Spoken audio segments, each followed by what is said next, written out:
common core, which you're seeing in school today, I don't see a lot of imagination. I don't see a lot of creativity in the first few years of school. Make it pleasurable. The kids should want to go to school. The pressure reduced. And I'm going to tell you something else. I want the pre-K or K, first, second, third, paid more than any other teacher. If you don't get the foundation in your education, rest of your life, your foot is in a bucket. Is this the correct thinking? Yes. Children are most impressionable and malleable when they're young. They have much more ability to develop creativity, imagination, if it's stimulated. We know this from studies even with infants, that the more you stimulate a child, as we referred to even in an earlier talk, the more they come alive, the more attached they become, the more they get involved with their world.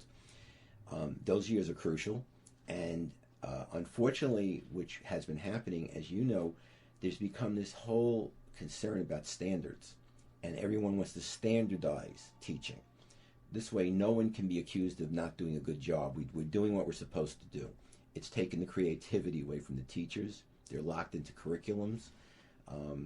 I see it when I observe classrooms. Everyone's doing the same thing. But we know that kids don't learn to read the same way. There are different systems, phonics and whatnot. Some work with some, not all. I don't know how they're going to do that. Let the teacher assess the child and say, this is better for this kid, but not good for that kid. We're taking that away, aren't we? Totally taking it away. I remember back in the early grades in the 60s, there were different reading levels, and children could have access to certain books that it was very voluntary, and you could go almost any book you wanted as long as the teacher felt it was obviously at your level and it was helping you.